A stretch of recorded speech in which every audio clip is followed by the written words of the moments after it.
많이 하시고 많이 더우실 텐데 그래도 안 나가시고 예배 드리시는 모든 분들 참 축복합니다. 더위 먹지 마시고 또 건강하게 또 여름 지내셨으면 좋겠습니다. 우리 옆에 분 한 번 더 인사하겠습니다. 그래도 예배합니다. 그래도 예수님 만나겠습니다. 말씀 시간 잠깐만 좀 참고 잘 들으시면 좋겠습니다. 제가 전에 교회 사역했던 우리 부교역자 중에 이민섭 목사님이라고 계십니다. 그분이 97년에 당신은 사랑받기 위해 태어난 사람이라고 하는 명곡을 작사 작곡하셨습니다. 처음에는 교회 안에서 축복송을 부르는데 이 곡이 워낙 좋으니까 일반인들이 부르기 시작했고 대중가수들이 부르기 시작했습니다. 거기서 더 벗어나서 리메이크하는 새로운 버전의 곡들이 만들어졌고 러시아, 일본, 태국 여러 나라, 다른 나라 사람들에게도 전파되는 아주 큰, 그래서 우리나라 사람이라면 모르는 사람이 없는, 또 노래방에서도 굉장히 인기 있는 그런 유명한 곡이 됐습니다.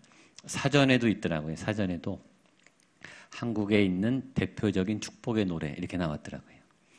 왜 사람들은 그 노래를 좋아할까? 곡도 좋지만 가사가 당신은 사랑받기 위해 태어난 사람이라고 하는 이 메시지가 당시에 모든 사람에게 감동을 줬던 것 같아요.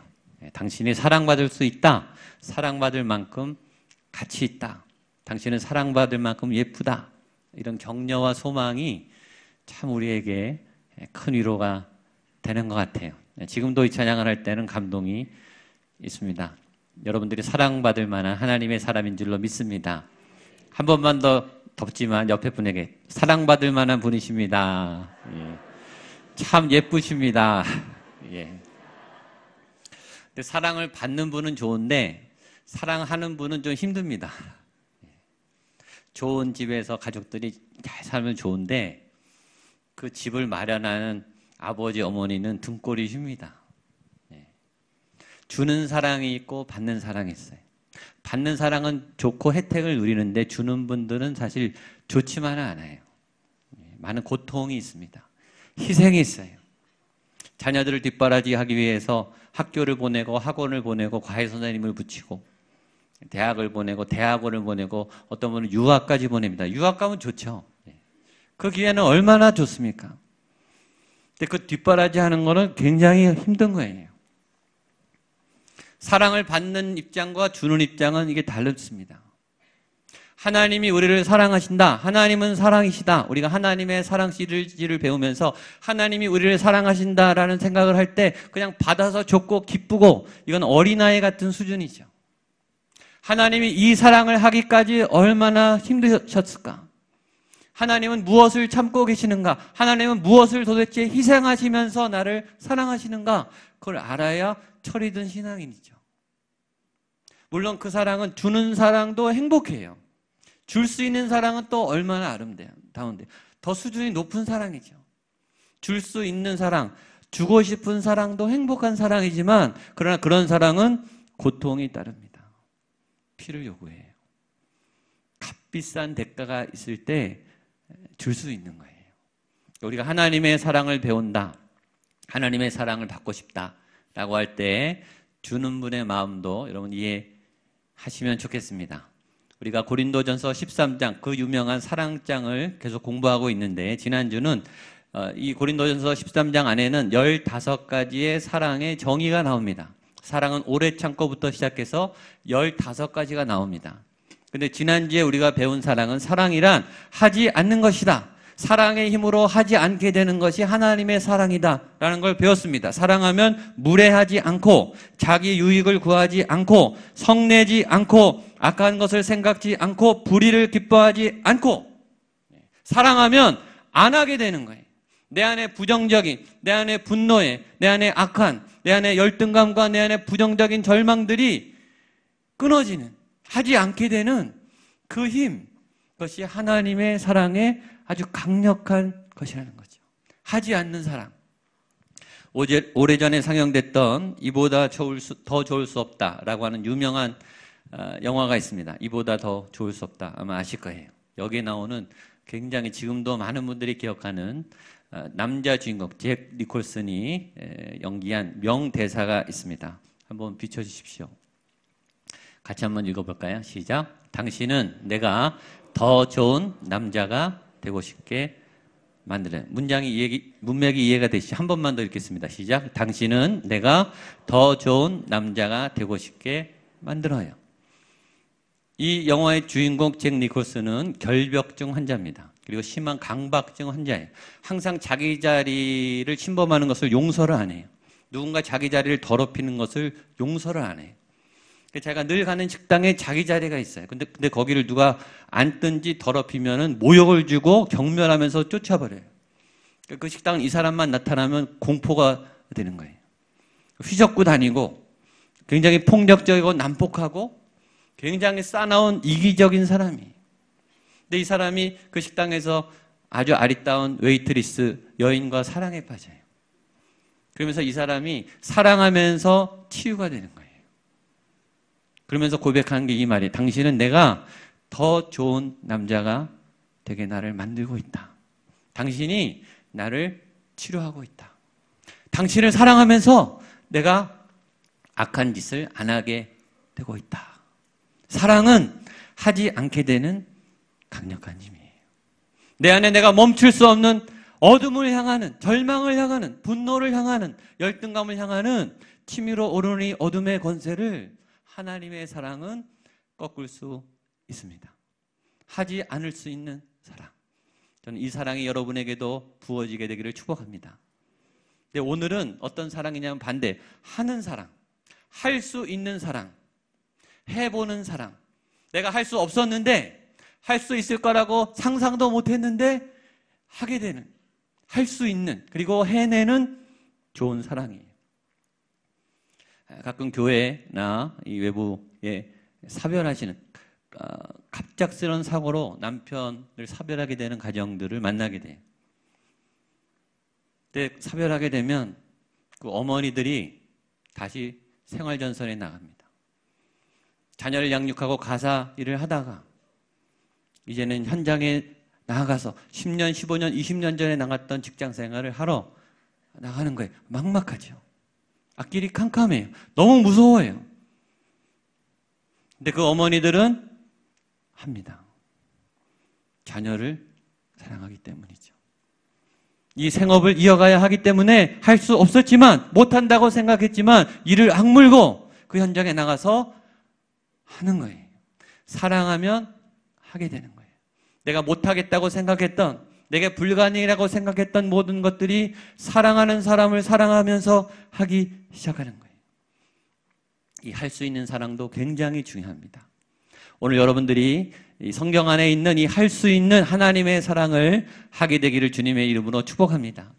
먼저 할 수 있는 사랑은 어떤 사랑인가 하면 진리와 함께 기뻐하는, 진리를 기뻐하는 사랑이라는 거예요. 6절 말씀을 읽겠습니다. 6절입니다. 시작. 불의를 기뻐하지 아니하며 진리와 함께 기뻐하고, 따라하세요. 진리와 함께 기뻐하고, 진리와 함께 기뻐하고. 아멘. 굉장히 중요한 질문을 여러분에게 하셔야 돼요. 나는 진리를 기뻐하는가? 진리를 두려워하는가? 진리는 참된 것이에요. 바른 것이에요. 사실이에요. 실제예요. 진리를 좋아하는 사람이 있고 진리를 기뻐하는 사람이 있고 진리를 두려워하는 사람이 있어요. 누가 진리를 두려워합니까? 가짜가 두려워합니다. 거짓을 아무도 안 좋아할 것 같은데 누구나 거짓을 좋아해요. 포장을 좋아하고 허영을 좋아하고 거품을 좋아해요. 누가 가짜가 되고 싶어 하는가? 진리가 될 수 있는, 진짜가 갖고 있는 노력과 인내와 땀과 훈련과 오랜 연단을 하고 싶지 않은, 그러나 진짜가 갖고 있는 그 행복과 여유와 영광과 그 혜택을 누리고 싶은 사람들이 진짜인 척 하면서 가짜로 사는 거죠. 21세기는 상처의 시대입니다. 그리고 힐링의 시대예요. 상처가 너무 많고 아픈 분이 너무 많고 환자가 너무 많고 고통이 너무 많고 다 힘듭니다. 안 힘든 분이 없어요. 정신질환의 폭증 시대예요. 정신적 스트레스가 극에 달했습니다. 그렇게 사람들이 상처를 받고 스트레스가 많을수록 증가하는 또 하나의 현상은 포장이 세진다는 거예요. 외모 지상주의, 포장주의, 인테리어, 인증샷을 보내야 돼요. 셀카를 찍어야 돼요. 어디 가서 좋은 것을 있으면 즉석에서 올리는 거예요. 여러분, 그 안에 있는 어떤 마음이 있어요? 나는 이런 행복한 삶을 살고 있다라고 보여지고 싶은 거죠. 그게 리얼입니까? 제일 좋은, 제일 잘생긴, 제일 아름다운 얼짱각도 뭐 이런 것도 있잖아요. 우린 타이틀이 중요하고 명함이 중요하고 내세우는 어떤 이미지가 굉장히 중요해요. 성형을 해요. 몸을 막 만들어요. 그것도 안 되면 발가벗어요. 우리는 뭔가 내가 대단한, 뭔가 의미 있는, 중요한, 아주 아름다운, 남들은 관심도 없는데 내가 막 보여주면서. 그런 포장의 문화에 삽니다. 포장을 좋아하는 사람의 특징은 내면이 부실합니다. 대화를 해보면 참을 수 없이 가벼워요. 근데 욕심은 많아요. 좋게 보여지고 싶은 거예요. 그리고 포장하는데 에너지를 다 써먹어요. 차라리 그 시간에 내면을 채우면 좋겠는데. 화장이 진한 분일수록 민낯은 두려워하기 마련이에요. 가짜들이 제일 두려워하는 것은 진실이에요. 그래서 질문해야 되는 거예요. 나는 진리를, 진실을 정말 기뻐하고 있는가? 진리가 내게 두려운 것인가? 특별히 가짜들이 잘하는 것은 자꾸 변명을 해요. 그러니까 진짜라고 말이죠. 자꾸 논쟁을 해요. 자꾸 싸움을 걸어요. 뭔가를 증명해내려고 그래요. 진짜들은요, 증명 안 해요. 증명할 필요가 없죠. 지난주에 말씀드렸지만 진짜인데 뭘 증명을 해요. 네가 하나님의 아들이어든 돌이 떡이 되게 하라. 네가 하나님의 아들이어든 높은 데서 뛰어내려 봐라. 네가 하나님의 아들이어든 십자가의 결박 끌고 내려와 봐라.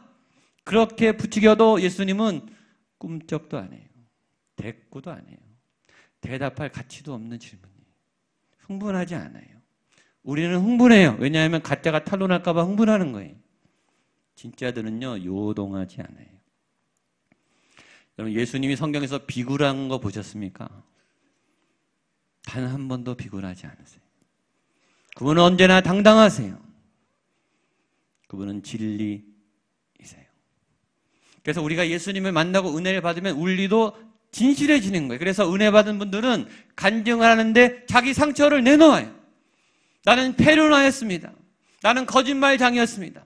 나는 가늠한 자였습니다. 나는 사기꾼이었습니다. 나는 벌레만도 못한 죄인이었습니다. 하고 그렇게 감춰왔던 자기를 다 펼쳐내요. 하나님의 사랑이 진리를 드러낼 용기를 줬기 때문에. 가짜들은요, 자랑만 해, 자랑만. 교회 안에서도 자랑만 얘기해요. 잘한 것만. 진리를 두려워한 분이에요. 진짜들은 상처를 내놓을 수 있습니다.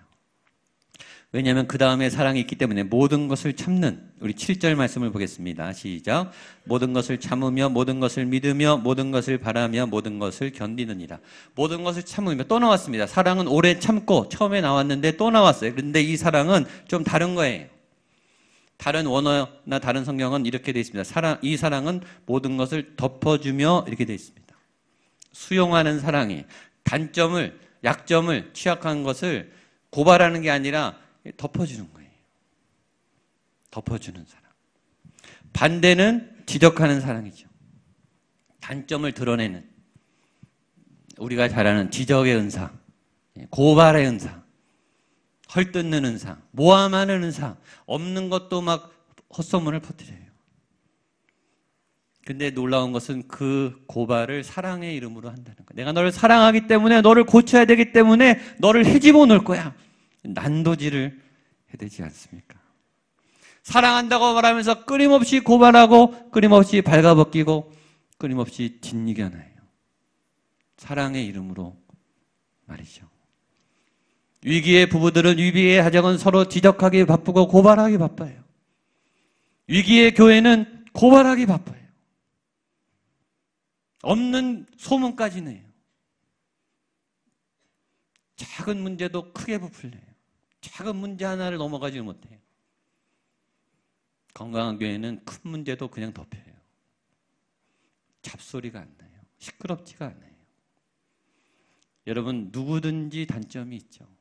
찾아다니면서 고발하기 시작하면 누가 안 걸리겠어요? 목회자든 장로님이든 권사님이든 안수집사님이든 교사든 누가 안 걸리겠냐고요. 건강한 교회는 문제가 없는 교회가 아니고 문제가 덮이는 교회예요. 건강한 가정은 허물이 없는 가정이 아니고 허물이 덮여지는. 제가 자주 얘기하죠. 우리 가정에게 내 고통을 얘기할 수 있는가? 가족에게. 나 힘들다. 교회 와서 교인들에게, 동역자들에게 나 이렇게 아파요. 나 이렇게 힘들어요. 라는 진실을 말해줄 수 있는가? 덮이는 사랑이 있는가? 전 저와 여러분에게 이 덮이는 사랑이 있게 되기를 바랍니다.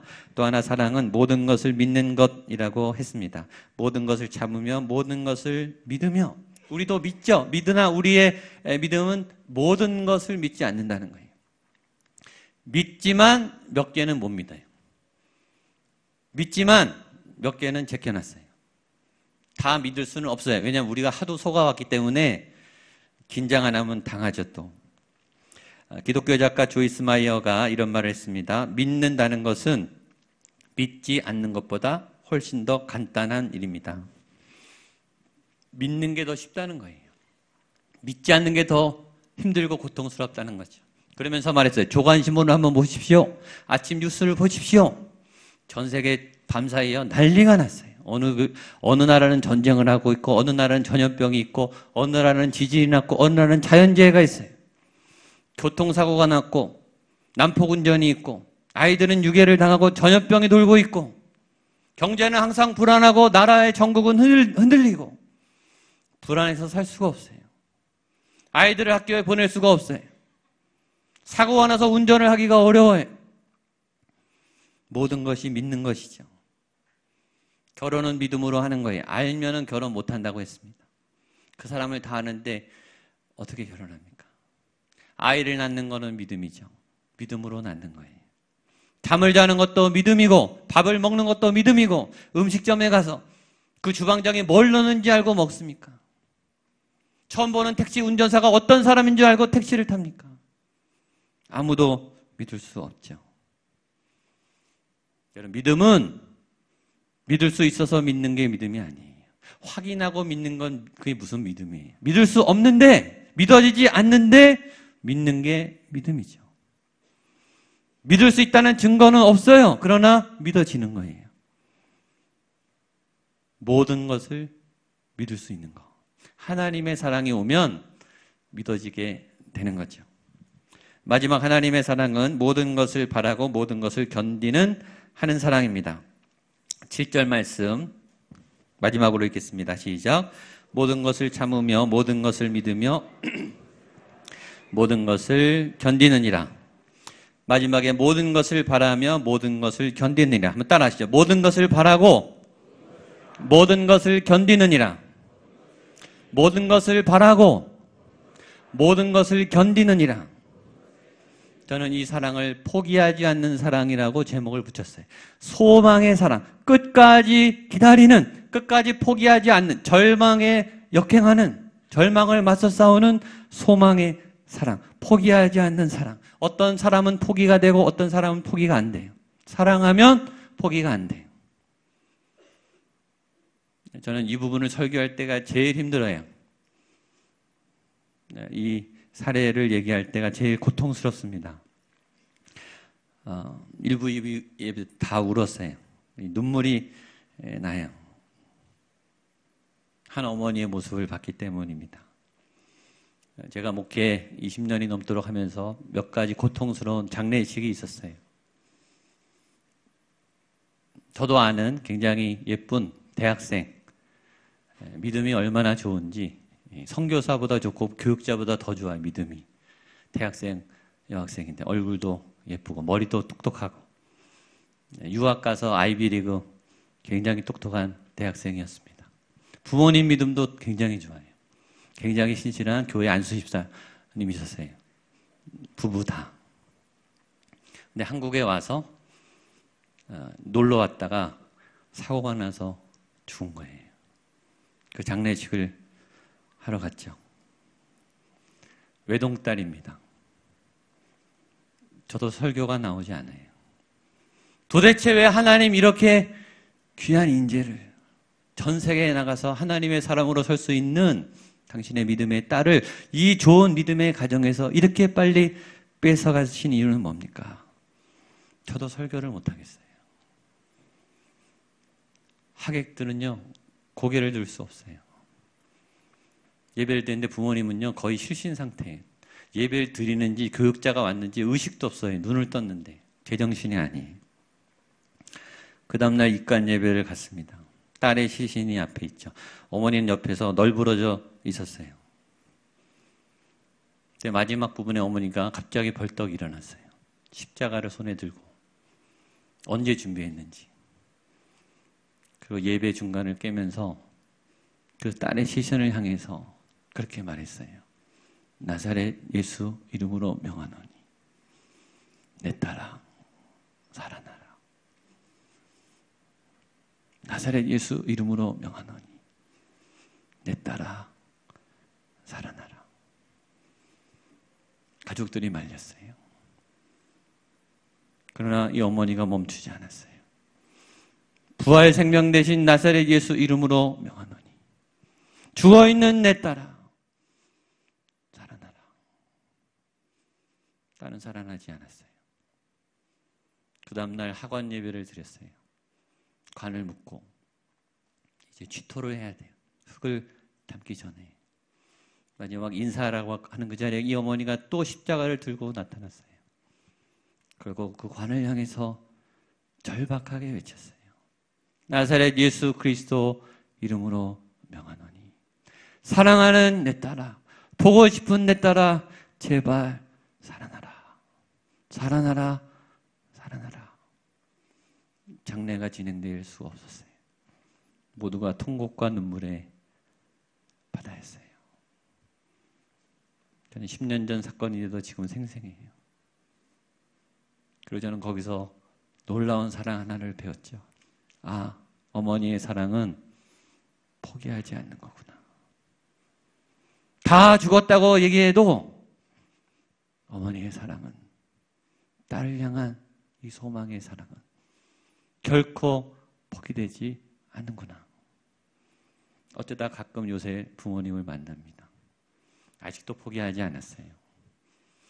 천국 가면 만난다는 거죠. 내 딸이 살아있다는 거예요.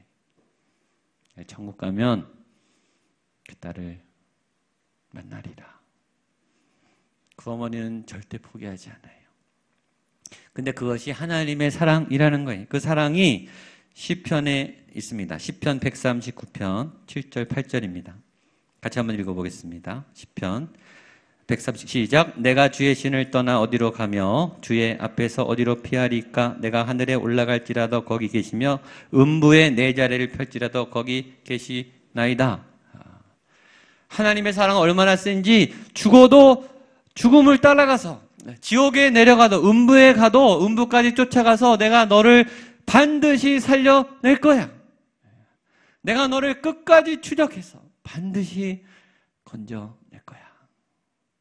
하나님의 사랑은 포기하지 않는 사랑입니다. 모든 것을 바라며 모든 것을 견디며 끝까지 절망하지 않는 여러분들을 향하신 하나님의 사랑의 메시지입니다. 저는 이 사랑이 오늘 여러분에게 있음을 믿게 되기를 바랍니다. 이런 사랑이 있는데 뭐가 두렵겠어요?